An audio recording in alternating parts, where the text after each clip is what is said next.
Bharatiya Janata party से संजय भाटिया को राज्यसभा का उम्मीदवार घोषित किया गया है।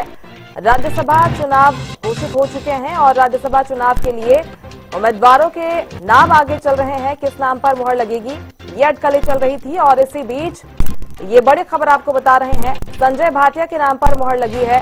हरियाणा की 2 राज्यसभा सीटें खाली हो रही हैं और इन्हीं 2 सीटों के लिए चुनाव होने हैं। एक सीट पर संजय भाटिया के नाम पर अब मुहर लग चुकी है। मुख्यमंत्री नायब सिंह सैनी के दिल्ली दौरे को लेकर भी यही जानकारी कि हाईकमान से इस बारे में बातचीत हो सकती है। राज्यसभा चुनाव को लेकर यहां पर चर्चा हो सकती है और इसी बीच ये बड़ी खबर आपको बता रहे हैं। हरियाणा की 2 राज्यसभा सीटों के लिए चुनाव होना है। संजय भाटिया को राज्यसभा उम्मीदवार घोषित किया गया है। उनके नाम पर मुहर लग चुकी है। तो हरियाणा से 2 राज्यसभा सीटें खाली हो रही हैं। यहाँ के जो राज्यसभा सदस्य हैं उनका कार्यकाल खत्म हो रहा है और तमाम अटकलों के बीच में एक नाम निकलकर सामने आता है, संजय भाटिया का। भारतीय जनता पार्टी ने संजय भाटिया के नाम पर मुहर लगाई है। उन पर भरोसा जताते हुए उन्हें राज्यसभा उम्मीदवार घोषित किया गया है। करनाल से सांसद रह चुके हैं संजय भाटिया और बीजेपी ने संजय भाटिया के नाम पर फाइनल मुहर लगा दी है। 2 सीटें हैं कुल मिलाकर हरियाणा की। राज्यसभा के चुनाव यहां पर होने हैं और इसी बीच ये बड़ी खबर आपको बता रहे हैं। एक प्रेस कॉन्फ्रेंस का आयोजन भी किया गया था और इसी बीच ये बड़ी जानकारी सामने आ रही है। हरियाणा से राज्यसभा की 2 सीटों पर चुनाव होने हैं। अपराजिता श्रीफ ऑनलाइन पर हमारे साथ ज्यादा जानकारी के लिए जुड़ गई हैं। अपराजिता, संजय भाटिया के नाम पर मुहर लग चुकी है और क्या जानकारी सामने आ रही है? बिल्कुल, देखिए, जिस प्रकार से भारतीय जनता पार्टी के द्वारा जो पहली सूची है वो जारी कर दी गई है, जिस प्रकार से हालांकि कुछ राज्यों में जो बची हुई सीटें हो उस पर नाम अभी फाइनलाइज नहीं हुआ है, मगर अगर फिलहाल जो सीट निकाली गई है बिहार जो सांसद कौन कौन चुनाव लड़ते हुए नजर आएंगे, तो सबसे पहले अगर बिहार की हम बात करते हैं तो बिहार से नितिन नवीन भारतीय जनता पार्टी के राष्ट्रीय अध्यक्ष विधानसभा चुनाव लड़ा, मंत्री बने, जीते, मंत्री बने। जिसके बाद अब उनके द्वारा जैसे ही उन्हें राष्ट्रीय अध्यक्ष के तौर पर चुना गया था तो उनके द्वारा सीट को रिक्त किया गया था, खाली किया गया था। अब उन्हें राज्यसभा की सीट यहाँ पर मिलती हुई नजर आ सकती है। बिहार में चूंकि आंकड़े हैं, भारतीय जनता पार्टी के द्वारा 2 उम्मीदवार उतारा गया है, एक नितिन नवीन और दूसरा सुरेश कुमार को। असम की बात करते हैं तो तेरेश गोवाला और साथ ही जोगेन मोहन, यानी 2 सीटें हैं वहां पर। उसी प्रकार से छत्तीसगढ़ में लक्ष्मी वर्मा, हरियाणा से संजय भाटिया पर विश्वास जताया गया है। संजय भाटिया को यहाँ पर दी गई है, उनका नाम निकाला गया है। मगर देखिए, चर्चा ये तेज हो चुकी थी कि भारतीय जनता पार्टी के द्वारा संभवतः 2 नाम निकाले जा सकते हैं, मगर जिस प्रकार से केवल एक ही यहाँ पर नाम जारी किया गया है, अब इसके बाद संजय भाटिया कहीं न कहीं तय मान के चला जाए कि हरियाणा की ओर से यानी भारतीय जनता पार्टी की तरफ से 1 लाख एक जो सीट है उनकी कंफर्म हो गई है। वहीं ओडिशा की बात करते हैं तो मनमोहन समल को और सुजीत कुमार को वहां पर उम्मीदवार घोषित किया गया है। वहीं वेस्ट बंगाल की बात की जाए तो राहुल सिन्हा, इसके अलावा कई और राज्य हैं, जैसे अगर हम छत्तीसगढ़ की बात करते हैं तो बिहार में कई और सीटें भी हैं जो खाली हुई है, यानी अभी महाराष्ट्र की कुल मिला के बात करते हैं कई सीटें वहां पर खाली हुई है। उड़ीसा में अभी 2 और नामों का ऐलान करना बाकी है। तमिलनाडु, वेस्ट बंगाल में कई सीटें खाली है, यानी अभी दूसरी सूची आनी बची हुई है। अब देखने वाली ये बात होगी कि हरियाणा में केवल एक ही सीट भारतीय जनता पार्टी के द्वारा निकाला जाता है या किसी और को भी मैदान में उतारा जाएगा, ये खुद में देखा दिलचस्प होगा। जी बिल्कुल अपराजिता, लेकिन और नामों की बात करें, कुलदीप बिश्नोई के नाम पर विचार किया जा रहा था, रवनीत बिट्टू का नाम भी गिनती में कहा जा रहा था कि उनके नाम पर भी मुहर लगाई जा सकती है, उन पर भरोसा भी जताया जा सकता था। इसके साथ ही जो 2 नाम पहले से थे, किरण चौधरी और जांगड़ा जी के नाम पर भी कहा जा रहा था कि रिपीटेशन हो सकती है, लेकिन ऐसा हुआ नहीं। क्या वजह रही है संजय भाटिया के नाम पर मुहर लगाए जाने की? देखिए, काफी विश्वसनीय कहीं न कहीं माने जाते हैं। अगर केंद्रीय मंत्री मनोहर लाल की हम बात करते तो उनके भी काफी विश्वसनीय माने जाते हैं और हरियाणा में आज भी जब कोई डिसीजन लिया जाता है तो कहीं न कहीं उसका जो प्रभाव है केंद्रीय मंत्री मनोहर लाल का जरूर इस पर रहता है। वही देखिए, अन्य नामों की भी बात करते हैं तो भारतीय जनता पार्टी हमेशा एक चौंका देने वाला नाम लेकर सामने आती है, यानी उन्हें मौका जरूर दिया जाता है जिन पर हाईकमान को लगता है कि भरोसा है और वो संगठन को, पार्टी को और भी आगे बढ़ाने में एक कारगर साबित होती हुई नजर आ सकती है। जी बिल्कुल, निश्चित तौर पर अपराजिता आप बने रहिएगा हमारे साथ। करनाल से महेंद्र सिंह भी जुड़ गए हैं, उनका रुख करते हैं। महेंद्र, ये बड़ी खबर आज के सामने आई है, संजय भाटिया के नाम पर मुहर लग चुकी है। राज्यसभा उम्मीदवार के नाम के लिए घोषित किया गया है उनका नाम, और क्या जानकारी है संजय भाटिया के नाम को लेकर? बिल्कुल मुस्कान, देखिए जिस तरह से बीजेपी को अपना प्रत्याशी उतारना था राज्यसभा के लिए, उसमें कई नाम जो है उनकी संभावनाएं चल रही थी, लेकिन उसके उलट संजय भाटिया का जो नाम सामने आया है वो कहीं ना कहीं, देखिए मनोहर लाल खट्टर जो पूर्व मुख्यमंत्री हैं उनके विश्वस्त माने जाते हैं। पार्टी संगठन में उनकी अच्छी पकड़ है, करनाल लोकसभा से वो सांसद रहे हैं, तो ऐसे में उनको एक मजबूत प्रत्याशी के रूप में बीजेपी ने उतारा है। हालांकि ये भी बताया जा रहा है कि वो प्रदेशाध्यक्ष की दौड़ में थे, तो ऐसे में जरूर बीजेपी उनको एडजस्ट करना चाह रही थी, इसलिए उनको राज्यसभा में जो उनका नाम तय किया गया है। तो आने वाले दिनों में देखने वाली बात यही रहेगी, क्योंकि प्रदेश की राजनीति में जिस तरह से मुख्यमंत्री मनोहर लाल जो पंजाबी वर्ग से आते थे, उसके बाद ये प्रयास है बीजेपी के कि पंजाबी वर्ग को बड़ा प्रतिनिधित्व दिया जाए, तो ये राज्यसभा के माध्यम से पंजाबी वर्ग को बड़ा प्रतिनिधित्व जो है बीजेपी देने जा रही है। महेंद्र, जो कि पूर्व सांसद करनाल से रह चुके हैं संजय भाटिया, क्षेत्र में उनकी कैसी छवि है और क्या जनता के बीच में मजबूत पकड़ है, इसी वजह से उनके नाम पर आज फाइनल मोहर लगी है? देखिए, इसमें कोई संदेह नहीं है कि जो संजय भाटिया हैं वो पुराने कार्यकर्ता हैं बीजेपी के, संगठन में कई पदों पर रह चुके हैं। हरियाणा के अलावा उत्तर प्रदेश में भी उन्होंने संगठन का काम किया है, उत्तराखंड में भी किया है, गुजरात में भी किया है, कई राज्यों में वो संगठन का जो कार्यभार है वो संभाल चुके हैं। तो ऐसे में संगठन में उनकी मजबूत पकड़ होने के चलते उन्हें राज्यसभा भेजा गया है। हालांकि जब वो सांसद बने थे उसके अगली जो चुनाव में उनका टिकट जरूर काटा गया था, लेकिन अब जिस तरह से उन्होंने संगठन में बीते वर्षों में काम किया उसका इनाम बीजेपी ने उनको दिया है कि उन्हें राज्यसभा भेजा जा। बिल्कुल, निश्चित तौर पर। और जिस तरह से चुनाव भी हुए थे, लोकसभा चुनावों की हम बात करें तो सबसे बड़ी जीत उन्होंने हासिल की थी, एक तरीके से कह सकते हैं महेंद्र की इतिहास उन्होंने रच दिया था, और लगातार जिन बड़े पदों पर वो काबिज रहे हैं, अच्छा काम किया है, भरोसा उन्होंने कायम किया है, जिससे का परिणाम आज हमको दिखाई देता है।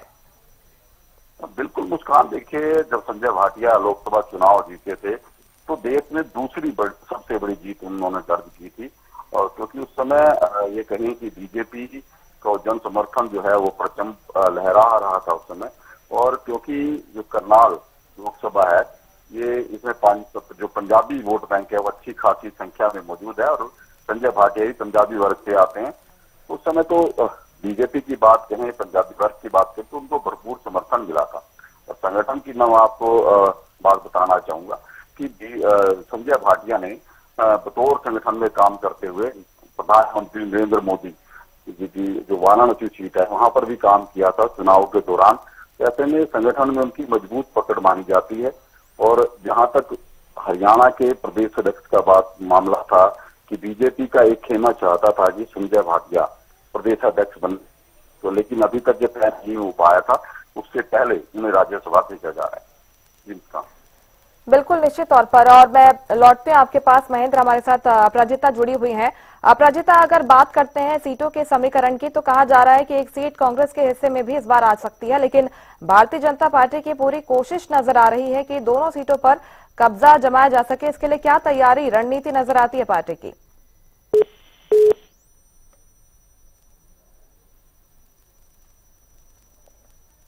आवाज मिल रही है आपको अपराजिता?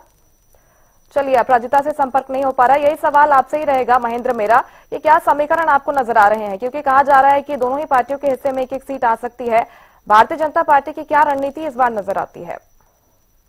बिल्कुल, देखिए जिस तरह की विधायकों की संख्या है राज्यसभा चुनाव को देखते हुए, उसमें एक सीट बीजेपी के खाते में, दूसरी सीट कांग्रेस के खाते में तय मानी जा रही है। लेकिन जिस तरह से बीते दो चुनावों में, राज्यसभा चुनाव में उलटफेर जो है हुआ था, चाहे वो हम स्याही कांड की बात करें या जो पर्ची बदलने की बात थी उसकी बात करें, उसको देखते हुए ये भी आशंका जताई जा रही है कि एक बार फिर बीजेपी जो है यहाँ पर उलटफेर कर सकती है, क्योंकि राज्यसभा के लिए, सुरक्षा के लिए 30 विधायकों का समर्थन जरूरी है। हालांकि कांग्रेस के पास पर्याप्त संख्या है, लेकिन इसमें कुछ उलटफेर होता है कि कोई सदस्य क्रॉस वोटिंग करते हैं या उनकी वोट किसी कारण से खारिज हो जाती है, तब शायद दिक्कतें कांग्रेस को जरूर हो सकती हैं। और बीजेपी भी यही चाहेगी कि जो भी दूसरा यदि कांग्रेस को हराने में वो कामयाब हो जाते हैं, निर्दलीय प्रत्याशी को यदि जीत मिलती है तो बीजेपी के खाते में ही माना जाएगा। तो ऐसे में जो ये राज्यसभा सीट की लड़ाई है, इसको बीजेपी इतनी आसानी से कांग्रेस के पास नहीं जाने देगी। कुछ ना कुछ राजनीतिक जो कहें इस मामले में आने वाले दिनों में देखने को जरूर मिलेगी। जी बिल्कुल महेंद्र, और जिस तरह से कांग्रेस में गुटबाजी की बात बार बार हरियाणा में सामने आती रही है, इसका फायदा भारतीय जनता पार्टी उठाना चाहेगी। पिछले रिकॉर्ड की भी आप बात कर रहे थे जिसका फायदा मिला था, उसी तरह की जो स्थिति है क्या इस बार भी नजर आ सकती है? इसका फायदा बीजेपी को मिलेगा? देखिए मुस्कान, राजनीति में किसी तरह की संभावना से कतई इनकार नहीं किया जा सकता, क्योंकि कांग्रेस में एक गुटबाजी है। इसके अलावा एक और दिक्कत कांग्रेस के सामने आती है कि जब आला कमान यानी कि शीर्ष नेतृत्व, केंद्रीय नेतृत्व की तरफ से कोई प्रत्याशी यहाँ पर भेजा जाता है, उसको प्रदेश के नेता स्वीकार नहीं करते। ऐसा बीते 2 चुनावों में, राज्यसभा चुनाव में देखने को मिला था कि राज्यसभा जो प्रत्याशी दिए गए वो बाहर के दिए गए, जिन्हें हरियाणा के विधायकों ने, हरियाणा के जो नेता हैं, शीर्ष नेता कांग्रेस के, वो पसंद नहीं कर रहे थे। इस बार भी ऐसी स्थिति बनती है कि कांग्रेस आला कमान की तरफ से किसी ऐसे प्रत्याशी को भेजा जाएगा जिसका संबंध हरियाणा से ना हो, तब शायद कांग्रेस की दिक्कतें बढ़ सकती है। इसके अलावा यदि इंडिपेंडेंट कोई कैंडिडेट आता है और वो बेहद मजबूत है, जैसे हमने बीते 2 चुनाव में देखा था, उस आधार पर भी कहीं ना कुछ उलटफेर इन चुनाव में देखने को मिलेगा। जी बिल्कुल, और एक सीट पर नाम का ऐलान होना बाकी है। रवनीत सिंह बिट्टू का नाम भी काफी चर्चाओं में चल रहा था महेंद्र, क्योंकि न सिर्फ हरियाणा बल्कि जो पंजाब है वहां पर चुनाव होने हैं। दोनों ही राज्यों पर फोकस नजर आ रहा है बीजेपी का, उसको साधना चाहती थी पार्टी। हालांकि फिलहाल उनका नाम सामने नहीं आया है। क्या आगे उनके नाम पर मुहर लगाई जा सकती है? और एक सीट की बात करें, किन नामों पर मुहर लगाई जा सकती है? कौन से नाम रेस में आगे चलते हुए दिखाई देते हैं? देखिए, जिस तरह से आपने रवनीत बिट्टू का जिक्र किया, वो पंजाब की राजनीति से आते हैं, हालांकि वो बीजेपी में शामिल हैं। अब जिस तरह से पंजाब में चुनाव भी होने हैं, उसको देखते हुए ये चर्चाएं जोर पकड़ रही थी कि बीजेपी रवनीत बिट्टू को जहां से राज्यसभा में भेज सकती है। इसके कुछ फायदे मिलने की बात कही गई थी कि हरियाणा का जो सिख समुदाय है उसमें कहीं ना कहीं बीजेपी की छवि बेहतर होगी, जो नाराजगी है वो दूर हो जाएगी। पंजाब की राजनीति पर इसका बड़ा फर्क पड़ेगा, क्योंकि रवनीत बिट्टू पंजाब की राजनीति का एक अच्छा नामी चेहरा है, तो उसको देखते हुए ये चर्चाएं चली जरूर थी।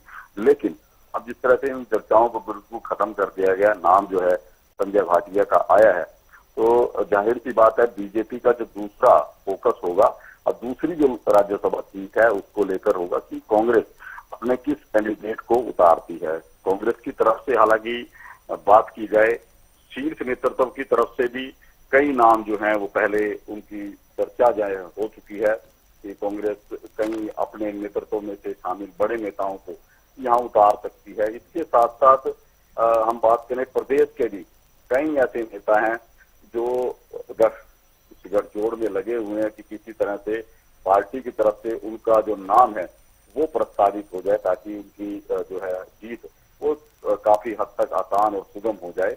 जहां तक दिल्ली की मैं बात करूं तो दिल्ली से कई नाम ऐसे संभावित नजर आए थे या कहीं उन पर चर्चाएं हुई, जिनमें पवन खेड़ा का नाम है, अलका लांबा है, सुप्रिया त्रिनेत है, आनंद शर्मा है, कमलनाथ है, अभिषेक सिंघवी है। ये नाम ऐसे हैं जिनको कहीं कि राहुल गांधी की तरफ से या सोनिया गांधी की तरफ से हरियाणा में राज्यसभा के लिए भेजा जा सकता है। वहीं बात करें कि जो हमारे राज्य स्तर के जो नेता हैं जो हरियाणा की राजनीति करते हैं, उनमें राव दान सिंह का नाम तो वो भी चर्चा में है। उदय भान जो पूर्व प्रदेश अध्यक्ष हैं कांग्रेस के, जितेंद्र भारद्वाज का नाम है, राज बब्बर का नाम भी चला था कि राज बब्बर को भी राज्यसभा में भेजा जा सकता है, वो पहले यहाँ से चुनाव लड़ चुके हैं। ब्रिजेंद्र सिंह का पूर्व सांसद है, उनका भी नाम कई बार सुनने को दिया कि वो यात्रा निकाल रहे हैं और राज्यसभा में उनके नाम पर कुछ पार्टी विचार कर सकती है। तो कुछ एक नाम है। अब देखने वाली बात यही रहेगी कि क्या कांग्रेस हरियाणा के किसी नेता को राज्यसभा में भेजेगी या जो प्रत्याशी है वो बाहर से आएगा। जी मुस्कान। बिल्कुल निश्चित तौर पर तमाम अटकलों पर आज विराम लगता हुआ दिखाई दिया। महेंद्र, मैं लौटते हैं आपके पास। हमारे साथ प्रदीप शौकन चंडीगढ़ से जुड़ गए हैं। प्रदीप का रुख करते हुए, प्रदीप, आज बड़ी खबर हरियाणा की राजनीति से सामने आई है। जिस राज्यसभा चुनाव की सीट को लेकर, उम्मीदवार को लेकर मंथन किया जा रहा था, आज उन तमाम अटकलों को विराम लग गया है और संजय भाटिया का नाम निकलकर सामने आया है। प्रदीप जी बिल्कुल, देखिए लगातार जिस दिन का इंतजार था, यानी कि लगातार यही चर्चाएं चली हुई थी, आखिर कौन रहेंगे जो राज्यसभा के लिए हरियाणा के लिए जो है चुने जाएंगे और चुनाव लड़ेंगे। तो कह सकते हैं कि अभी जो नाम सामने आ गया, संजय भाटिया का नाम जो है सामने आ गया है। और जिस प्रकार से लगातार चर्चाएं भी हो रही थी, आखिर किसका नाम आएगा, किसका नाम आएगा, उन सभी चर्चाओं पर विराम अभी जो है कुछ देर पहले ही लग गया है। जिस प्रकार से मुख्यमंत्री नायब सिंह सैनी भी आज जो है दिल्ली दौरे पर थे और अहम चर्चाएं जो है चल रही थी, तो अनुमान लगाया जा रहा था कि आज जो है नाम फाइनल हो जाएगा। और उसी कड़ी में देखा जाए तो संजय भाटिया को कह सकते हैं कि ये जिम्मेदारी दी गई है और उनका नाम जो है, संजय भाटिया का नाम जो है फाइनल हो गया है। हालांकि कई जगह का जो है बिहार से जो है नितिन नवीन और शिवेश कुमार, वहीं कह सकते हैं कि असम से तेरास और छत्तीसगढ़ से लक्ष्मी वर्मा, ऐसे ही हरियाणा से संजय भाटिया का नाम जो है फाइनल कर दिया है। और जिस प्रकार से पहले भी चर्चाओं में संजय भाटिया थे, क्योंकि लगातार जिस प्रकार से उनका राजनीतिक जीवन देखा जाए तो कहीं ना कहीं वो संगठन के अंदर अपनी एक अहम भूमिका निभाते हुए नजर आते थे। और जिस प्रकार से देखा जाए तो केंद्रीय नेतृत्व भी उनकी ड्यूटियां जिस प्रकार से बार बार कह सकते हैं कि लगाने का काम करता था, यानी कि केंद्र के अंदर भी उनकी जो है ड्यूटियां जो है लगती थी। तो ऐसे में बिल्कुल उनका नाम जो पहले से भी कयास भी लगाए जा रहे थे, कह सकते हैं कि आज उसके ऊपर जो है विराम लग गया है। जी, वजह क्या रही है और प्रदेश के राजनीति में संजय भाटिया का जो राजनीतिक कद है उसके बारे में भी जरा बताइएगा प्रदीप, क्योंकि हम लगातार देख रहे थे कि तमाम जो नेता हैं कोशिश कर रहे थे कि भाई हमें राज्यसभा भेजा जा सकता है। किरण चौधरी की भी संभावना थी कि राज्यसभा उन्हें दोबारा भेजा जा सकता है, वो भी कोशिश कर रही थी। संजय भाटिया के नाम पर क्यों मुहर लगी है? बिल्कुल, देखिए जिस प्रकार से संजय भाटिया पहले से ही कह सकते हैं कि पार्टी की गतिविधियों में जो है अच्छे से शामिल होते थे, और जिस प्रकार से अब की बार देखा जाए तो केंद्र के अंदर भी जहां ड्यूटियां लगती थी वो भी लगातार संजय भाटिया की लगाई जा रही थी। और संगठन से काफी लंबे समय से जुड़े हुए व्यक्ति रहे हैं। कैसे कह सकते हैं कि जो रणनीति है भाजपा की उसके अनुसार जो है लगातार चलते थे। और दूसरा, अब की बार ये भी माना जा सकता है जिस प्रकार से मनोहर लाल खट्टर ने चुनाव लड़ा और उन्होंने कह सकते हैं कि चुनाव नहीं लड़ा, उसका इनाम भी ये माना जा सकता है कि उनको राज्यसभा भेजा जा रहा है। क्योंकि जिस प्रकार से चुनाव लड़ना चाह रहे थे, लेकिन जिस प्रकार से मनोहर लाल खट्टर को आगे किया गया, लेकिन फिर भी उन्होंने साथ देते हुए और कह सकते हैं कि पार्टी की लाइन के अनुसार उन्होंने चलने का काम किया। कह सकते हैं उसी का तोहफा संजय भाटिया को आज जो है मिला है। जी बिल्कुल, निश्चित तौर पर आप बने रहेगा। मैं लौटते हैं आपके पास। अपराजिता, हरियाणा के अलावा जो बाकी राज्यों के सीटों का ऐलान हुआ है, कौन से नाम यहाँ पर फाइनल हुए हैं और क्या वही नामों पर मुहर लगी है जो कि चर्चाओं में आगे चल रहे थे, या फिर चौंकाने वाले नाम सामने आए हैं इस लिस्ट से? नाम है वो नितिन नवीन की हम बात करते हैं। यानी भारतीय जनता पार्टी के राष्ट्रीय अध्यक्ष के तौर पर जैसे ही उनका चुनाव हुआ था, पदभार उन्होंने संभाला था, जिसके बाद हरियाणा में जो बिहार में मंत्री थे उन्होंने अपने पदभार का त्याग किया, जिसके बाद अब उन्हें राज्यसभा की जिम्मेदारी दी गई थी। हालांकि सबसे तेज उनका नाम सबसे आगे चल रहा था कि नितिन नवीन पर ही विश्वास जताया जाएगा, नितिन नवीन को राज्यसभा भेजा जाएगा। आजकल ये और भी तेज हो चुकी है, जिसके बाद अब मोहर लगती हुई नजर आई है। वहीं अगर दूसरे नाम की हम बात करते हैं, यानी जो दूसरा नाम है बिहार की ओर से, उसमें शिवेश कुमार युवा नेता माने जाते हैं, युवा चेहरा है वो और उभरते हुए नेता है। खास तौर पे भारतीय जनता पार्टी उन चेहरों पर ज्यादा तवज्जो देती है जो उभरते हो, यानी फर्स्ट जनरेशन हो, जिन्होंने अपने बलबूते राजनीति पर पैर जमाए हैं और बेहतर कामकाज कर रही है। उनमें से एक है शिवेश कुमार बिहार से, जिन पर विश्वास भारतीय जनता पार्टी के द्वारा जताया गया है। वहीं अगर असम की हम बात करते हैं तो दो नाम, हालांकि अभी और दो नाम निकलने बाकी हैं, मगर दो नाम की बात करते हैं तेरेश गोवाला की और जोगन मोहन की। दोनों ही जिस प्रकार से भारतीय जनता पार्टी की अगर संगठन की बात की जाए, सामाजिक व्यवस्थाओं की बात करते हैं तो एक बेहतर जमीनी स्तर पर बेहतर कामकाज करते हुए नजर आते हैं। पकड़ उनकी बहुत मजबूत है, खासतौर पर तब जब असम में चुनाव होने वाले हैं, उस समय पर इनका चिन्हित करना, इन्हें मौका देना तब जब इनकी जो लोकप्रियता है आम जनता के बीच काफी ज्यादा है, क्योंकि सामाजिक कार्यों में काफी ज्यादा जुटे रहते हैं और वहीं संगठन से भी काफी ज्यादा इनकी जो सक्रियता है वो बहुत एक्टिव मोड पे रहती है। इस वजह से इन दोनों पर विश्वास जताया गया। हालांकि इन दोनों के नाम की अटकलें भी बहुत तेजी से आगे बढ़ रही थी। संभावनाएं थी कि इन दोनों को ही जो राज्यसभा में जरूर भेजा जाएगा भारतीय जनता पार्टी के द्वारा। वहीं अगर छत्तीसगढ़ की बात करते हैं, यानी एक महिला चेहरे को भी यहाँ पर मौका दिया गया, यानी वुमेन रिकग्निशन भी यहाँ पर देखने को मिलेगी। यानी लक्ष्मी वर्मा छत्तीसगढ़ से भेजा गया है। महिलाओं की बात की जाए, महिलाओं के उत्थान की, विश्वास की बात की जाए, उनकी आवाज की बात की जाए तो हमेशा बढ़ चढ़कर आगे बढ़ती हुई नजर आती है। वहीं भारतीय जनता पार्टी ने यानी सामाजिक कार्यों में तो सक्रिय रही है, इसके साथ साथ महिला प्रतिनिधित्व का भी अहम चेहरा मानी जाती है और साथ ही महिलाओं को इस प्रकार से भारतीय जनता पार्टी अपनी हर एक लिस्ट, यानी लोकसभा हो जाए, विधानसभा हो जाए या फिर अब राज्यसभा की बात करते हैं तो महिलाओं को खासा तवज्जो देती हुई भारतीय जनता पार्टी नजर आती है और कहीं ना कहीं इनका राज्यसभा जाना अब तय है। क्योंकि अगर आंकड़ों की हम बात करते हैं, वहीं अगर हरियाणा की बात की जाए, संजय भाटिया जिस प्रकार से तमाम हमारे जो सहयोगी भी बात कर रहे थे कि इस प्रकार से भारतीय जनता पार्टी इस बात पर विश्वास रखती है कि सर्वोपरि कुछ है, वो है देश है, पार्टी है, संगठन है, जिसके बाद आप खुद आते हैं। संजय भाटिया ने इसी का उदाहरण दिया था जब केंद्रीय मंत्री मनोहर लाल यानी मौजूदा उन्होंने उनकी सीट पर चुनाव लड़े थे और एक बेहतर तरीके से कई बार मौका आया था जो उन्हें नहीं पदभार दिया गया था, जिसके बावजूद भी निराशा नहीं जताई थी बल्कि संगठन पर और भी मजबूती से काम करते हुए संजय भाटिया नजर आए, चाहे लोकसभा हो जाए, विधानसभा हो जाए, संगठन के कार्य हो जाए। जिसके बाद अब उन्हें पुरस्कार देती हुई यहाँ पर भारतीय जनता पार्टी नजर आई है और ये तय है कि संजय भाटिया राज्यसभा सांसद बनते हुए नजर आएंगे, क्योंकि आंकड़े पूरी तरीके से भारतीय जनता पार्टी की तरफ और संजय भाटिया राज्यसभा सांसद बनेंगे। जिसके बाद अगर हम ओडिशा की बात करते हैं, 2 सीटें, हालांकि और सीटें भी है ओडिशा की जिस पर नाम अभी आना बाकी है, जिनमें से एक मनमोहन समल है, दूसरे सुजीत कुमार है। दोनों की ही बात करते हैं तो ओडिशा में यानी मनमोहन सबल की बात की जाए तो ओडिशा बीजेपी के प्रदेश अध्यक्ष रह चुके हैं। वहीं पार्टी का जो राज्य में मजबूत भूमिका, यानी जब विधानसभा चुनाव हुई थी उड़ीसा में तो एक भूमिका, अहम भूमिका निभाते हुए नजर आए थे। जिसके बाद अगर दूसरे सुजीत कुमार की हम बात करते हैं तो उनका भी जो प्रखर मुद्दे हैं उड़ीसा से, उनका जुड़ाव रहता है, लोकप्रियता काफी ज्यादा है, उनकी जुड़ाव है, जमीनी जुड़ाव काफी ज्यादा है, संगठन में हमेशा एक्टिव रहते हैं। इसके अलावा वेस्ट बंगाल की बात करते हैं तो पश्चिम बंगाल में राहुल सिन्हा को मौका दिया गया है। पश्चिम बंगाल की हम बात करते हैं तो भारतीय जनता पार्टी की जो भूमिका वेस्ट बंगाल में है, पश्चिम बंगाल में है, उसमें एक बहुत मूल्यवान उनका योगदान माना जाता है, जिस वजह से भारतीय जनता पार्टी का जो परचम है वो कहीं ना कहीं पश्चिम बंगाल में पिछले वर्षों से अब और भी ज्यादा सक्रिय उनकी वजह से माना जाता है।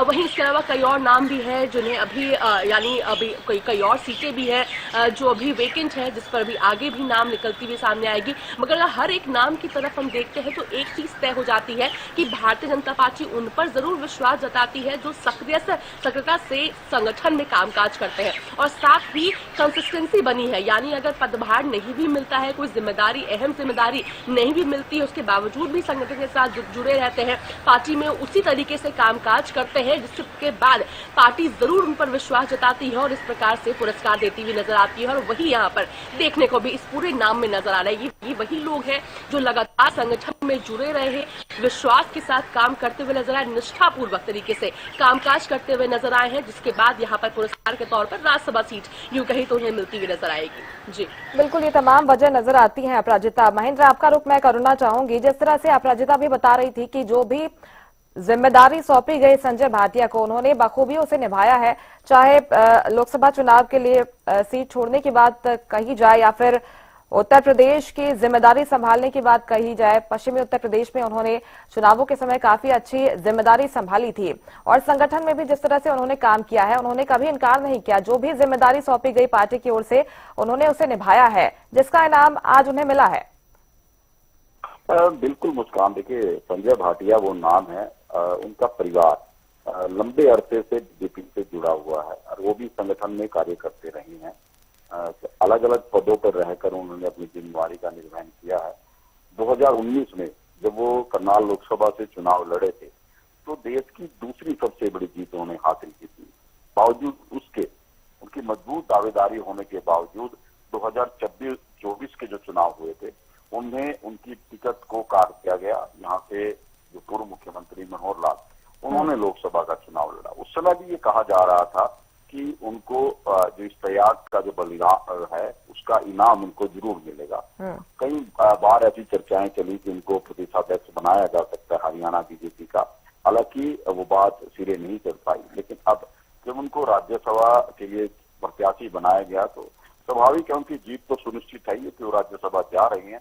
इसमें दो बातें निकल कर आई हैं। एक तो पूर्व मुख्यमंत्री मनोहर लाल का वर्चस्व जो है वो अभी भी हरियाणा में कायम है कि उनके फैसले जो हैं वो आखिरकार मान्य हो जाते हैं, क्योंकि संजय भाटिया जी उन्हीं के समर्थन से, उन्हीं के सहयोग से जो है वो आगे बढ़े हैं। इसके साथ साथ बीजेपी ने एक बार फिर से ये दिखाने का प्रयास किया गया है कि जो व्यक्ति, उनका कार्यकर्ता संगठन के लिए मजबूती से, निष्ठा से काम करेगा, उसको पार्टी समय पर सम्मान अवश्य देगी। और वही संजय भाटिया के साथ भी हुआ है।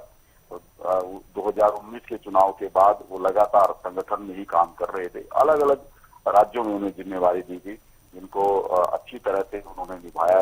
उत्तर प्रदेश में भी जिस तरह से जीत हासिल हुई थी, हिमाचल में भी गए, उत्तराखंड में भी जीत हासिल हुई थी, गुजरात भी वो गए थे।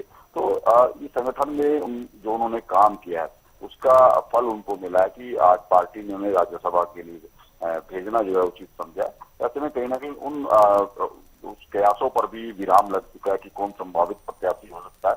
तो ऐसे में आज बीजेपी ने अपनी तरफ से अपना उम्मीदवार जो है मैदान में उतार दिया। जी बिल्कुल। इसके साथ ही अगर प्रदीप बात करते हैं दूसरी सीट की, क्योंकि एक एक सीट दोनों ही पार्टियों के हिस्से में जाती हुई दिखाई दे रही है, लेकिन अगर कांग्रेस के हिस्से वाली सीट पर भी बीजेपी जीत हासिल करना चाहती है तो किन दलों का समर्थन उसे प्राप्त करना होगा और क्या समीकरण है इसके लिए? जिस प्रकार से बात की जा रही है, तमाम नेता यही कहते हुए नजर आ रहे हैं कि हम जो है अभी एक सीट पर ही जो है चुनाव लड़ेंगे, दूसरी सीट का अभी उनकी तरफ से कोई कह सकते हैं कि अभी उनका कोई समीकरण नहीं बन पा रहा है। तमाम नेता अभी कहते हुए नजर आते हैं कि एक ही सीट पर हम जो है चुनाव लड़ेंगे, लेकिन फिर भी अगर दूसरी सीट पे चुनाव लड़ने की कोशिश अगर की जाएगी तो काफ़ी कह सकते हैं कि गहमा गहमी रहने वाली है, क्योंकि दूसरी सीट पर चुनाव लड़ने के लिए जिस प्रकार से कांग्रेस भी अपनी मजबूती से फिर दावेदारी ठोकेगी, तो ऐसे में कह सकते हैं कि जो निर्दलीय विधायक हैं खासतौर पर उनके ऊपर भी जो है फोकस रहने वाला है, क्योंकि जिस प्रकार से देखा जाए कांग्रेस के खाते में कह सकते हैं कि सीटें कम हैं और वहीं बीजेपी के पास कह सकते हैं कि पूर्ण है। तो ऐसे में बिल्कुल कह सकते हैं कि समीकरणों का कुछ भी कह सकते हैं कि अंदाजा लगाना अभी संभव नहीं है, क्योंकि जिस प्रकार से देखा जाए कि जो कह सकते हैं कि निर्दलीय जो कह सकते हैं विधायक हैं वो किस और जाएंगे, ये भी देखने वाली बड़ी बात रहेगी, क्योंकि समीकरण जिस प्रकार से बनेंगे जब उम्मीदवारों का चयन हो जाएगा। अभी जिस प्रकार से संजय भाटिया का नाम फाइनल किया है भाजपा ने, और जिस प्रकार से इनका नाम पहले भी जो है चल रहा था, क्योंकि लगातार देखा जिस प्रकार से जो भी इनको जिम्मेवारी दी जाती थी उस जिम्मेवारी को बेखूबी निभाते हुए नजर आते थे। चाहे चुनाव की बात करें, 2019 के अंदर इतनी बड़ी जीत हासिल की, लेकिन बावजूद उसके 24 में जो है पूर्व मुख्यमंत्री मनोहर लाल खट्टर को आगे कर दिया, लेकिन फिर भी अपनी जिम्मेवारी निभाते रहे और कहीं ना कहीं कह सकते हैं कि उसी का इनाम जो है आज उनको जो है मिला है, क्योंकि जिस प्रकार से जहां भी उनकी ड्यूटियां लगाई जाती थी तमाम ड्यूटियों पर वो कह सकते हैं कि खरे उतरते हुए नजर आते थे, और कभी भी कह सकते हैं कि ऐसा नहीं हुआ कि उन्होंने पार्टी लाइन से हटकर कोई काम किया हो। जिस प्रकार की जिम्मेवारी पार्टी लगाती थी उसी प्रकार की जिम्मेवारी निभाने का काम करते थे। तो ऐसे में आज उनको जो कह सकते हैं कि उसका इनाम भी जो है भाजपा की तरफ से मिला है। जी बिल्कुल प्रदीप, और जिस तरह से हम बात करें, जो तमाम नाम अटकलों में चल रहे थे, कहा जा रहा था कि एक महिला का नाम भी सामने आ सकता है, किरण चौधरी को रिपीट भी किया जा सकता है, लेकिन वैसा नहीं हुआ है। पंजाब चुनाव पर भी कहा जा रहा था कि पार्टी फोकस कर सकती है। क्या वजह रही है कि संजय भाटिया का नाम ही आगे निकलकर सामने आया, रिपीटेशन इस बार नहीं हुआ? जी बिल्कुल, देखिए जिस प्रकार से भारतीय जनता पार्टी की अपनी एक कह सकते हैं कि जो इनकी चलने की स्थिति है, यानी कि जो इनकी लाइन है वो एक अलग तरीके की है। कह सकते हैं कि इसमें जो स्ट्रेटजी है वो पहले कुछ दिखाई देती है, लेकिन समीकरण कुछ और बदले होते हैं। जिस प्रकार से शुरू से ही नाम बिहार के लिए नितिन नवीन का नाम है, जिस प्रकार से क्योंकि उनको इतनी बड़ी जिम्मेवारी दी थी, तो इस वजह से साफ तौर पर यही माना जा रहा था कि नितिन नवीन का नाम होगा, और वो सामने भी आया। और इसी प्रकार से संजय भाटिया का जिस प्रकार प्रकार से आप जिक्र कर रहे हैं कि नाम आने की वजह ही हुई, जिस प्रकार से 19 में इतनी कह सकते हैं कि बड़ी जीत हासिल करने के बावजूद उनको 24 में टिकट जो है नहीं दी जाती और दूसरे प्रत्याशी उतारे जाते हैं, लेकिन फिर भी संजय भाटिया की तरफ से कह सकते हैं किसी प्रकार की नाराजगी कोई सामने नहीं आती। वहीं लगातार संगठन के अंदर काम करते हुए नजर आते हैं, वहीं मजबूती दिखाते नजर आते हैं।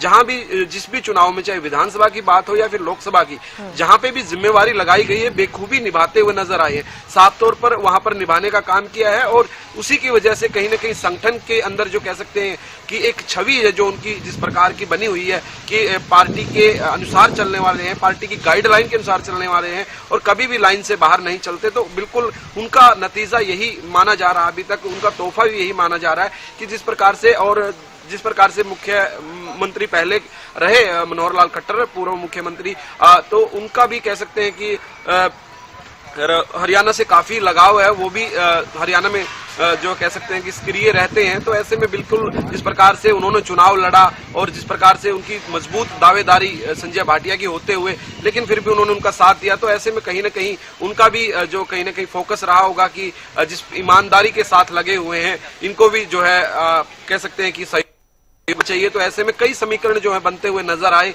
और जिस प्रकार से संजय भाटिया को ये जिम्मेवारी दी गई है, तो इसका मेन जो कह सकते हैं कि मकसद यही माना जा रहा है कि जिस प्रकार से उन्होंने पार्टी लाइन के साथ जुड़ करके आगे बढ़ने का काम किया है और तमाम जितने भी, चाहे विधानसभा चुनाव हो या फिर लोकसभा चुनाव हो या फिर संगठन का कोई और भी कार्यक्रम हो, जहां भी उनकी जिम्मेवारी लगाई गई, खासतौर पर केंद्र की तरफ से उनकी जब जिम्मेवारी लगाई जाती थी तब भी बेखूबी से निभाने का काम करते थे। तो ऐसे में उनकी जो कह सकते हैं कि पार्टी गाइडलाइन के अंदर चलना और संगठन को मजबूत करने में उनकी जो कह सकते हैं कि अहम भूमिका रही है और संगठन के हिसाब से चलना, ये तमाम बातें जो है सामने रही है, जिसके कारण उनको ये जिम्मेवारी जो है दी गई है। जी बिल्कुल। इसके अलावा अगर बात करें बिहार की राजनीति की, अपराजिता नितिन नबीन 2 महत्वपूर्ण जिम्मेदारियां संभालेंगे। एक और तो भारतीय जनता पार्टी के राष्ट्रीय अध्यक्ष के तौर पर जिम्मेदारी संभाल रहे हैं, लेकिन चूंकि बिहार में चुनाव होना है, इसके बाद राज्यसभा उन्हें भेजा जाना, एक बड़ी जिम्मेदारी और सौंप दी गई है। पार्टी हाईकमान को पूरा विश्वास है नितिन नबीन के ऊपर कि एक बेहतर राज्यसभा सांसद के साथ, यानी पार्टी के राष्ट्रीय अध्यक्ष के तौर पर तो जरूर, और वहीं राज्यसभा के सांसद के तौर पर भी महत्वपूर्ण भूमिका निभाते हुए और बेहतर भूमिका निभाते हुए वो नजर आने वाले। वो पूरा विश्वास है हाईकमान को उनके ऊपर और इसी वजह से उन्हें, यानी बिहार के मंत्री पद से हटाकर उन्हें यहाँ पर नेशनल बीजेपी प्रेसिडेंट चुना गया है। एक ऐसा नाम जो चौंका देने वाला तब भी था और आज जिस प्रकार से उन्हें एक और जिम्मेदारी में इजाफा हुआ है और कहीं ना कहीं लाजमी भी है। हालांकि इसकी उम्मीद भी की जा रही थी, इससे पहले भी हमने देखा है, चाहे जगत प्रकाश नड्डा की भी हम बात करते हैं, पूर्व नेशनल बीजेपी प्रेसिडेंट की बात की जाए तो वो भी राज्यसभा के सदस्य थे, जिसके बाद दूसरे टर्म में फिर उन्हें यूनियन मिनिस्टर भी बनाया गया जब उन्हें उनका पदभार बदलने वाला था और ये लाजमी भी था। और इस प्रकार की ट्रेडिशन पहले भी भारतीय जनता पार्टी में देखी गई है, जिसके बाद राज्यसभा में उन्हें भेजना नितिन नबीन को लाजमी था। हालांकि ये पूरा विश्वास है भारतीय जनता पार्टी उनके समर्थकों के अंदर कि राष्ट्रीय अध्यक्ष के तौर पर तो बेहतर भूमिका निभाते हुए नजर ही आ रहे हैं नितिन नबीन। उसके साथ साथ जब राज्यसभा सांसद के तौर पर भी अपनी भूमिका बेहतर तरीके से नितिन नबीन संभालते हुए नजर आएंगे। जी बिल्कुल। बीजेपी ने तो अपने नाम का ऐलान कर दिया है। अपराजिता, बाकी दलों की क्या तैयारियां नजर आती हैं, क्योंकि विधायक दलों की मीटिंग भी अब देख रहे हैं कि लगातार जारी है और दिल्ली में मंथन का दौर जिस तरह से जारी था, कांग्रेस की क्या तैयारी और कौन सा नाम फाइनल हो सकता है उनकी तरफ से? देखिए, कांग्रेस की अगर बात करते हैं तो एक खासा ट्रेंड जिस प्रकार से देखने को मिल रहा है कि भारतीय जनता पार्टी की लिस्ट जारी करने के बाद कांग्रेस रिलीज करती हुई नजर आती है। यानी लोकसभा में हमने देखा था, जिसके बाद विधानसभा में देखा, संभवतः आज शाम तक जो लिस्ट है वो जारी होती हुई नजर आएगी कांग्रेस की ओर से। अब किसके नाम पर मोहर लगाई जाती है कांग्रेस में, ये देखने वाली बात होगी, क्योंकि कई नाम है, यानी कतार में कई नाम लगे हुए हैं। चाहे राज बब्बर का नाम हो जाए, इसके अलावा हम पवन खेड़ा की बात कर लेते हैं, बीके हरिप्रसाद का भी नाम चर्चा में चल रहा है। हालांकि उन्हें हरियाणा से टिकट दी जाएगी या कहीं और से, इस पर संशय बना हुआ है, मगर उसके नाम का भी जिस प्रकार से चर्चा लगातार जारी है। इसके अलावा अगर हम बात करते हैं तो कई और नाम भी है, यानी प्रदेश अध्यक्ष की बात कर ली जाए, पूर्व प्रदेश अध्यक्ष की बात कर ली जाए, हर ने अपनी अर्जी लगा रखी है। अब देखने वाली बात हो गई कि किसके नाम पर आखिरी मोहर लगाया जाता है। कैप्टन अजय यादव की बात की जाए, जिम्मेदारी से उन्हें हटाया गया, काफी नाराजगी भी देखने को मिली थी। अब देखने वाली बात हुई क्या उनके नाम पर विश्वास यहाँ पर जताया जाता है। ब्रिजेंद्र सिंह की बात करता है, हालांकि जिस प्रकार से पदयात्रा उन्होंने की है पूरे हरियाणा कांग्रेस के झंडे के तहत और पूरे हरियाणा को जोड़ने का जिस प्रकार से उन्होंने दावा किया है, तमाम चीजें भी उनके द्वारा भी मेहनत जरूर की गई है। अब उन पर भी विश्वास जताती है, यानी कई प्रकार के नाम है। हरियाणा में भी कई लीडर्स के नाम चल रहे हैं चर्चा में, बाहर के भी कई लीडर्स के नाम चल रहे हैं, यानी कई नाम है। अब इंतजार है कि आखिर किस नाम पर आखिरी मोहर हाईकमान के द्वारा लगाया जाएगा। उम्मीद की जा रही है कि आज शाम तक कांग्रेस के द्वारा भी लिस्ट जारी कर दी जाएगी। जी बिल्कुल, एक संदेश अपराजिता ये भी नजर आता है जिस तरह से ये बीजेपी युवा टीम बना रही है। अगर बात करें शिवेश कुमार के नाम की, तो बिहार के राजनीति में काफी अच्छा खासा नाम है और काफी सक्रिय भी रहे हैं, और यही संदेश देने की कोशिश है कि आपकी उम्र चाहे कोई भी हो, आप किसी भी वर्ग से आते हो, अगर संगठन से जुड़े हुए हैं, एक्टिव तौर पर पार्टी के लिए अपना योगदान दे रहे हैं, तो आपके नाम को आगे लिया जाएगा, आपके नाम को आगे बढ़ाया जाएगा। बिल्कुल देखिए, और भारतीय जनता पार्टी इस ट्रेडिशन को जरूर फॉलो कर रही है और लगातार प्रधानमंत्री नरेंद्र मोदी के द्वारा कई मंच से कहा भी गया है कि युवाओं को आगे बढ़ाना है, युवाओं को किस तरीके से और ज्यादा प्रोत्साहन देनी है। और साथ ही ये भी उनके द्वारा जरूर कहा जाता है प्रधानमंत्री के द्वारा कि उन युवाओं को, यानी जब नितिन नवीन राष्ट्र अध्यक्ष के तौर पर उन्हें पहली बार अपने कार्यकर्ताओं से मुलाकात की थी, पदभार संभाला था, उस दिन में हमें याद है किस प्रकार से प्रधानमंत्री के द्वारा कहा गया था कि युवाओं, यानी जो फर्स्ट टाइम युवा हैं, जो इससे पहले कोई राजनीतिक भूमिका उनकी नहीं रही है, किसी राजनीतिक परिवार से नहीं आते, उन्हें लाखों की संख्या को उन्हें राजनीति में, एक्टिव राजनीति में लेकर आना, ये कहा भी गया था भारतीय जनता पार्टी के द्वारा, और इसे सिद्ध करते हुए भी कहीं ना कहीं नजर आती है भारतीय जनता पार्टी। हालांकि देखिए, डेफिनेशन की अगर बात करते हैं भारतीय जनता पार्टी में, डेफिनेशन अगर युवाओं को है 44 इयर्स, 45 इयर्स अगर युवाओं का डेफिनेशन है, तो वही कांग्रेस पार्टी में युवाओं का डेफिनेशन अलग है। जो जज्बे से युवा है उसे युवा माना जाता है, चाहे राहुल गांधी की हम बात करें या फिर हम वरिष्ठ नेता की बात कर लेते हैं, चाहे उनका उम्र कितना भी हो, मल्लिकार्जुन खड़गे की भी बात कर ली जाए, युवा उन्हें माना जाता है जिनका जज्बा युवा हो। वहीं भारतीय जनता पार्टी कांग्रेस की डेफिनेशन में, युवाओं की डेफिनेशन में जरूर यहाँ पे विलय नजर जरूर आती है, मगर अब देखने वाली बात होगी कि कांग्रेस किस पर विश्वास जताती है। क्योंकि देखिए, भारतीय जनता पार्टी कांग्रेस में एक चीज जरूर अलग है कि अगर भारतीय जनता पार्टी संगठन देखती है, डिसिप्लिन देखती है, पार्टी पर विश्वास देखती है, कार्यकर्ताओं का कामकाज देखती है, जिसके बाद ही उनको जिम्मेदारी दी जाती है, चाहे छोटी जिम्मेदारी हो, जिला अध्यक्ष की जिम्मेदारी हो या फिर राज्यसभा का टिकट हो जाए। कांग्रेस में कहीं ना कहीं इससे अलग चीजें देखी जाती है, कहीं ना कहीं क्या पार्टी को इससे नुकसान हो सकता है या क्या कुछ चीजें हो सकती है, उन सभी चीजों को नाप तोड़ कर ही टिकट दी जाती है। भारतीय जनता पार्टी में इस प्रकार का डर नहीं होता है, यानी सीधा डिसिप्लिन अगर नहीं है कोई भी लीडर तो उसको मौका नहीं दिया जाएगा। कांग्रेस में अब देखने वाली बात होगी कि किस पर विश्वास जताई जाती है, क्योंकि अगर तमाम नेताओं की हम बात करते हैं तो कई नेता उनमें से ऐसे भी है जिनके नाम पर चर्चा चल रही है, जो उच्च पद पर भी है, निभाई भी गई है कई जिम्मेदारी उनके द्वारा, मगर कुछ नेता ऐसे भी है जिन्हें यानी पास्ट में उनके द्वारा कई शिकायतें भी की गई है, पार्टी हाईकमान को लेकर कई लेटर्स भी लिखे गए हैं। अब देखने वाली बात होगी कांग्रेस किस पर विश्वास जताती है, क्या नाराजों को अब इस होली के शुभ अवसर पर राज्यसभा की टिकट देकर जी मनाया जाएगा या क्या कुछ चीजें रहती है। जी बिल्कुल, निश्चित तौर पर तमाम मैसेज देने की कोशिश है, क्योंकि संजय भाटिया को राज्यसभा भेजना चाहती है भारतीय जनता पार्टी। करनाल को इस वजह से क्या फायदा होता हुआ दिखाई दे रहा है महेंद्र, और क्या यहाँ के विकास में और रफ्तार और गति आगे दिखाई देगी? जो हरियाणा गया है, देखिए जिस तरह से जो 23 जिले हैं हरियाणा के, सभी में समान विकास की बात बीजेपी लगातार कहती रही है। तो बजट में भी ये समायोजन बीजेपी के बजट में देखने को मिला है कि हर जिले में कई बड़ी छोटी योजनाएं जो है इस वर्ष के अंदर शामिल की गई है। करनाल के लिए भी कहीं की बड़ी सौगात है, बड़ी प्लानिंग प्रदेश सरकार की है, जिस तरह से 600 एकड़ में ग्रीन फील्ड एक हवाई जो अड्डा उसको विकसित किया जाएगा, उसके लिए मंजूरी जो है अभी इसी फाइनेंशियल ईयर में देने की बात मुख्यमंत्री की तरफ से करी है। तो निसंदेह एक बड़ा प्रोजेक्ट होगा, जिस तरह से NH 44 पर करनाल है, और इसका फायदा भी पूरे NCR क्षेत्र को भी मिलेगा। इसके अलावा और भी कई बड़ी घोषणाएं जो हैं कि हरियाणा का एक और जो डियर पार्क है वो करनाल जिले के हसनपुर गांव में बनेगा। करीब 100 एकड़ की जमीन है वन विभाग की, जहां 50 करोड़ रुपए खर्च किए जाएंगे इस डियर पार्क को विकसित करने में। ये भी एक अच्छी सौगात है करनाल के लोगों के लिए, किसी के भी इस तरह की पार्क विकसित हो, इस तरह का भवन बनेगा, तो यहाँ पर लोग जो है देखने के लिए आएंगे, घूमने के लिए आएंगे, तो उससे भी लोगों को फायदा रहेगा। अर्थात जिस तरह से रेल कॉरिडोर की बात की गई है, RRTC की जो रेल कॉरिडोर बनाया जा रहा है, जो दिल्ली से लेकर करनाल के बीच होगा, करीब 132 किलोमीटर का है, और जिसमें सोनीपत की बात करें, पानीपत की बात करें, करनाल की बात करें, इन जिलों को सीधे रूप से फायदा मिलेगा। करनाल में भी इसका जो स्टेशन बनेंगे, तो ये बजट में एक बड़ी सौगात है करनाल जिले के लिए।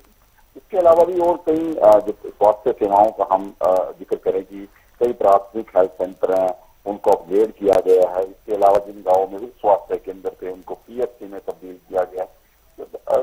काफी कुछ रहा है करनाल जिले के लिए इस बजट में, और यही बात है कि लोग सराहना भी कर रहे हैं कि प्रदेश सरकार, खासतौर पर मुख्यमंत्री जो बजट लेकर आए हैं, वो कहीं ना कहीं प्रदेश को नई दिशा देने वाला है, विकास की राह पर आगे बढ़ाने वाला है।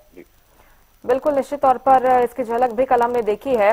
प्रदीप, अगर बात करते हैं कांग्रेस की तैयारियों को लेकर, क्योंकि बीजेपी ने आज अपनी सूची जारी कर दी है, 9 नाम इसके फाइनल हो चुके हैं। अगर हरियाणा की बात करें, किस तरह की तैयारी मुख्य विपक्षी दल की नजर आती है और कौन से नाम यहां पर आगे चल रहे हैं? जी बिल्कुल, देखिए कांग्रेस की बात की जाए, विपक्षी दल की बात की जाए, तो कांग्रेस भी अपनी पूरी तैयारी के साथ जो है मैदान में उतरने वाली है, क्योंकि लगातार जब भी कांग्रेस नेताओं से बातचीत होती है तो तमाम नेता यही कहते हुए नजर आते हैं कि तमाम तैयारियां जो है कर ली हैं। और जिस प्रकार से आज भारतीय जनता पार्टी की तरफ से लिस्ट जारी हुई है, तो ऐसे में विपक्ष की तरफ से भी यही उम्मीद की जा रही है कि आज शाम तक ही जो है कह सकते हैं कि उनकी भी लिस्ट जारी हो जाएगी, क्योंकि उनका भी जो है मंथन जारी है। दिल्ली के अंदर जो है बैठकें जो है लगातार बैक टू बैक बैठकें जो है हो रही हैं। तो ऐसे में बिल्कुल साफ तौर पर माना जा रहा है कि ये कह सकते हैं कि आज शाम को उम्मीद लगाई जा रही है कि आज उनकी जो है लिस्ट जारी हो सकती है। कई नेताओं के नाम जो है कांग्रेस के अंदर अभी जो है आगे चल रहे हैं। तमाम नेता अपनी जिम्मेवारी कह सकते हैं कि ठोकने में पूरे जोर तरीके से जो लगे हुए हैं। देखा जाए तो जिस प्रकार से कैप्टन अजय यादव जिस प्रकार से नाराज चल रहे हैं, तो कहीं ना कहीं उनको देखना वाली बड़ी बात रहेगी कि उनको क्या मनाया जाएगा। राज बब्बर का नाम भी जो है सामने आ रहा है। ऐसे में प्रदेश के अंदर यात्रा निकाल रहे हैं और राहुल गांधी की तर्ज पर ब्रिजेंद्र सिंह कहीं ना कहीं उनका नाम भी जो है चर्चाओं में जारी है। ऐसे में प्रदेश अध्यक्ष को लेकर भी जो है कयास लगाए जा रहे हैं। तो कई बड़े चेहरे कांग्रेस के जो हैं उनके जो है नाम सामने आ रहे हैं, लेकिन देखने वाली बड़ी बात रहेगी आखिर किसके नाम के ऊपर जो है मोहर लगाई जाएगी। लेकिन देखा जाए तो विपक्षी दल की बैठकों का जो दौर है वो लगातार जारी है। तो यही माना जा रहा है कि बहुत जल्द विपक्ष की तरफ से भी जो है लिस्ट जो है जारी हो जाएगी। जी बिल्कुल। और अपराजिता, अगर बात करें, फिलहाल तो 9 नाम सामने आए हैं, लेकिन 37 सीटों पर चुनाव होने हैं। बाकी की जो सूची है, क्या सिलसिला अब शुरू हो गया है? एक एक कर बाकी के जो नाम है जल्दी घोषित हो जाएंगे? हाँ बिल्कुल, देखिए भारतीय जनता पार्टी जल्द ही जो बाकी नाम बचे हुए हैं उनको भी जारी करती हुई अब कुछ ही घंटे में कह सकते हैं कि जारी करती हुई नजर आएगी, क्योंकि कल होली है, हॉलीडे है, छुट्टी रहने वाली है हर कार्यालय में भी, जिसके बाद संभव है कि आज शाम तक जितनी भी लिस्ट में नाम है सभी को जारी करने का जो सिलसिला है वो अभी से कुछ घंटों में समाप्त होने वाला है भारतीय जनता पार्टी का।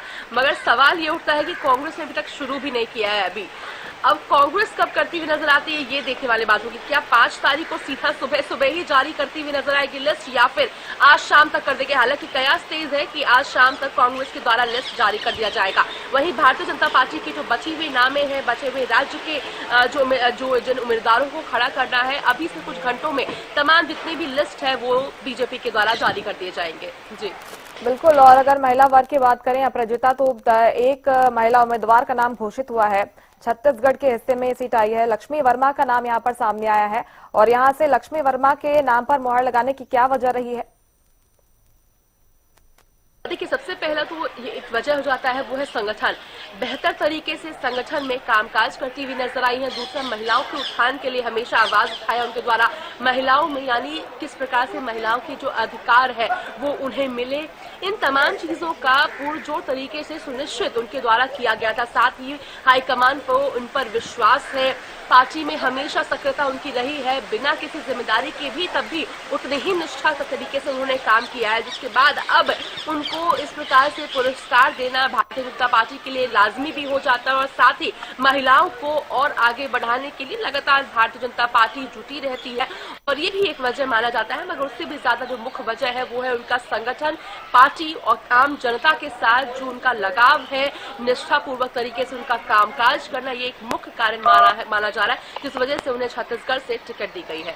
जी बिल्कुल, निश्चित तौर पर इसके साथ ही तमाम जो चीजें हैं उनको भी साधना चाहती है पार्टी, इस वजह से भी उनके नाम पर मोहर लगाई गई है क्योंकि सामाजिक कार्यों में भी काफी सक्रिय भी रही हैं। महेंद्र, अगर बात करते हैं संजय भाटिया के नाम की, तो प्रशासनिक पृष्ठभूमि से वो आते हैं, लेकिन इसके बाद जो उनका राजनीतिक करियर रहा है काफी शानदार रहा है।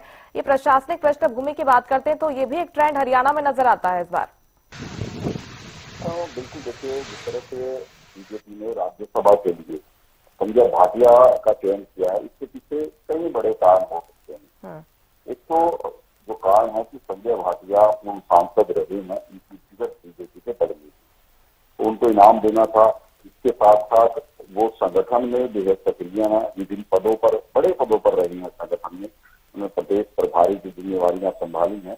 कई चुनावों में उन्होंने बेहतरीन कार्य, बेहतरीन रिजल्ट पार्टी को लाकर दिए हैं, उसका भी इनाम उनको मिलना था। इसके साथ साथ मनोहर लाल खट्टर बेहद करीबी वो माने जाते हैं। जब यहाँ पर मनोहर लाल खट्टर मुख्यमंत्री थे उस समय भी संजय भाटिया उनके बेहद करीबी थे और सरकार के फैसलों में सीधे रूप से संजय भाटिया का हस्तक्षेप रहता था। तो इससे बड़ी बात यह है कि जिस तरह से पंजाबी वर्ग है हरियाणा में, अच्छी खासा वोट बैंक है पंजाबी वर्ग का। मुख्यमंत्री जब नायब सिंह सैनी बने तो उस समय कुछ मांग जो है पंजाबी वर्ग की तरफ से की गई थी कि उनका जो पद था अब वो दूसरे वर्ग के पास गया है, तो जाहिर सी बात है सरकार में उनकी जो भागीदारी है बढ़नी चाहिए। उस वजह से भी संजय भाटिया मजबूत माने गए थे कि संजय भाटिया को कोई ना कोई बड़ी जिम्मेवारी मिलेगी। हालांकि इस पद से पहले, राज्यसभा के पहले उन्हें प्रदेशाध्यक्ष बनाने की तैयारियां भी हुई थी, लेकिन इस विषय पर सहमति नहीं बनी। ऐसे में संजय भाटिया को राज्यसभा भेजकर बीजेपी प्रदेश अध्यक्ष के मामले पर आसानी से कोई फैसला कर पाएगी। तो जहां तक आपने संजय भाटिया की राजनीतिक पृष्ठभूमि की बात की है, तो उन्होंने छोटे चुनाव से लेकर संसद, लोकसभा तक के चुनाव में लड़े हैं। ऐसे में बड़ी जीत भी उनके नाम रही है। 2019 में उन्होंने देश की सबसे बड़ी जो दूसरी जीत थी वो हासिल की थी।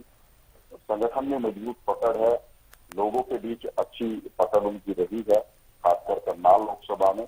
और यही सब बातें मिलकर ये समीकरण बनाते थे कि संजय भाटिया एक अच्छे और मजबूत उम्मीदवार राज्यसभा के लिए बीजेपी के रह सकते हैं। हालांकि ये भी प्रयास थे कि बीजेपी दोबारा से किरण चौधरी को भेज सकती है, क्योंकि जाट वर्ग को भी साधना था बीजेपी को, लेकिन ऐसा नहीं हुआ। वहीं रामचंद्र जांगड़ा की बात करें, उनके भी ये उम्मीद थी कि उनको दोबारा से भेजा जा सकता है, लेकिन वो भी समीकरण शायद पार्टी को ठीक नहीं लगे, इसीलिए संजय भाटिया को उतारा गया है यहाँ से। और क्योंकि संजय भाटिया पानीपत से आते हैं, इसका जो रिफ्लेक्शन रहेगा वो पूरी जीपी बेल्ट पर रहेगा। करीब 27 सीटें हैं यहाँ पर, जहाँ पर लगभग हर सीट पर जो पंजाबी वर्ग है उसके वोट बैंक जो है अच्छी खासी संख्या में है। बीजेपी ने काफी कुछ समीकरण साधते हुए ध्यान मंथन के बाद संजय भाटिया को राज्यसभा में भेजा। बिल्कुल, निश्चित तौर पर ये तमाम वजह रही है संजय भाटिया के नाम पर फाइनल मोहर लगाने के पीछे। आगे देखना होगा कि किस तरह से प्रदेश की राजनीति नया मोड़ लेती है। बहुत शुक्रिया आप सभी का तमाम जानकारी हम तक पहुंचाने के लिए। तो एक सीट के लिए भारतीय जनता पार्टी ने अपने उम्मीदवार के नाम का ऐलान कर दिया है। संजय भाटिया के नाम पर फाइनल मोहर लग चुकी है और बाकी के जो दल हैं, कांग्रेस पार्टी की खासतौर पर बात करें तो क्या कुछ तैयारियां देखने को मिलेगी, ये आने वाला वक्त बताएगा। फिलहाल मेरे साथ इस बुलेटिन में इतना ही। आप देखते रहिए हरियाणा न्यूज।